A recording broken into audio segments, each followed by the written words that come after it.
Hi friend, नमस्कार सगळेजणांना. कसे आहात? स्वस्त राहा, मस्त राहा, मजेत राहा. तुम्हाला एक मी छोटीशी बोधकथा सांगते आज. बघा त्यातनं काय तुम्हाला अनुभव घेता येते किंवा बोध घेता येते. दोन शेजारी असते ती बरं का. मग त्या शेजाऱ्याच्या दुकानाचं कसं किराणा दुकान असते म्हणा, कशाचं बी दुकान असते म्हणा. मग त्याचं आता त्या एरियात त्याचं दुकान असल्यामुळे भरपूर चांगलं चालतं, बरोबर का.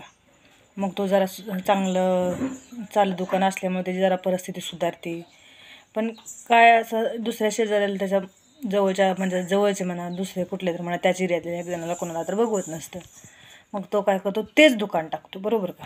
मग आता गिरायकाचं कसं असते, ह्याच्यापेक्षा त्याच्याकडे जरा थोडं कमी पैशानं मग लोक काय करतात, बाबा तिकडं कमी पैसे जरा आणावं. मग ह्याचं आता हळूहळू ह्याचं दुकानाचं प्रगती कमी व्हायला लागली. त्याच्याकडे सगळी लोकं वळायला लागली. मग कसं आहे, आपलीच माणसं आपल्याला काय करते, ती खाली आणायचा प्रयत्न करते ती, बरोबर का. त्यानं ती दुकान टाकलं, त्याची प्रगती झाली, हो बापडीची त्याची प्रगती झाली. आपण कशाला तसं करावं. कोणाचं तरी चांगलं होत असेल तर आपण कशाला त्याच्यामध्ये वाईट चितावं त्याला. पण नाही आहे, त्यानं त्या शेजाऱ्यानं काय केलं, तिचं दुकान टाकलं. त्यानं जर समजा त्यानं दुसरं कशाचं बी टाकू शकत होता, बरोबर का. पण नाही त्यानं टाकलं तसं, तीच टाकलं दुकान. मग त्याला केवळ त्याला खाली आणायसाठी, फक्त त्याचा उद्देश काय होता की त्याला फक्त गरीब बनवायचं किंवा त्याला खाली आणायसाठी असं त्यानं केलं. खाली आणण्यासाठी केल्यामुळं ती काय झालं, आता हळूहळू त्याची प्रगती मंदावली. मग गिरायकांचं कसं इकडं कमी यायला लागली.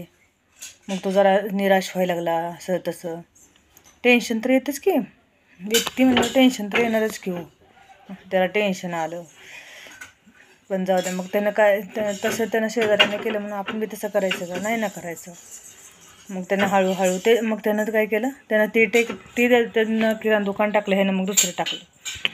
मग ह्यानं काय थांबला का? ह्यानं दुसरे काहीतरी प्रयत्न केलाच का नाही की दुसरं दुकान टाकून. त्यानं ती सोडून दुसरं दुकान टाकलं की त्या एरियात असं कुठलंही दुकान नाही, असं त्यानं ते दुकान टाकलं. आणि त्यानं परत फिरसे प्रगतीला लागला. हो, असं कुणाच्या बाबतीत हे करू नये, माहिती आहे का. तसं आपल्या मनाचं खच्ची करून आपण घेण्यापेक्षा आपणच दुसरा काहीतरी पर्याय शोधायचा आणि आपणच पुढे जायचा प्रयत्न करायचा. तर समोरचा काही कसा बी वागत असला तर आपण तसं वागलं तर त्याच्यातून आपल्यात अंतर काय राहते मग, बरोबर का. त्याला आपलं काय करायचं ते करू बापाचे. आपण नाही तसं करायचं. आपण चांगलंच राहायचं, चांगलंच वागायचं, बरोबर का. त्यानं आपल्या व्यवसायाचं खच्चीकरण केलं म्हणून आपण खचून जायचं किंवा आपण टेन्शन घ्यायचं आणि आपणच स्वतःला काहीतरी इजा करून घ्यायचं, हे योग्य नाही ना. म्हणून आपण दुसरा काहीतरी पर्याय शोधायचा, बरोबर का. त्यानं दुसरं काहीतरी पर्याय शोधल्यामुळं तो सुखी आणि दुसरा सुखी आणि समाधानी झाला का नाही त्यानं, बरोबर का. बऱ्याचशातनं काय तुम्हाला बोध भेटला. सांगायचं तात्पर्य एवढंच की या जगात कोण कुणाचं कधी खाली आणल कुणाला काय, त्याचा काय भरोसा नाही, बरोबर का. म्हणून आपण आपले सतर्क राहिलं. आपण निराश होऊन राहण्यापेक्षा आपण दुसरा काहीतरी इलाज, त्याचा पर्याय शोधत राहायचं. त्याला बी आपण काय म्हणायचं नाही, तू आमचं असं का केलं बाबा, तसं का केलं बाबा, बरोबर का. आपणच आपला पर्याय दुसरा शोधत राहायचं. निराश राहून काहीच भेटलं नसतं त्याला, बरोबर का. त्यानं दुसरा मार्ग शोधल्यामुळे तो सुखी आणि समाधानी झाला, बरोबर का. तसं आपण पण केलं पाहिजे ना आपल्या भावी जीवनात किंवा सुखी संसारात, बरोबर का.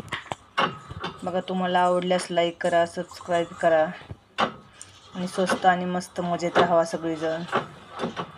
मनाचं खच्चीकरण कुणी केलं असेल तर आपण स्वतःला सावरा आणि आपण दुसरं काहीतरी करायचा प्रयत्न करा. ठीक आहे, मग चला तर, बाय बाय.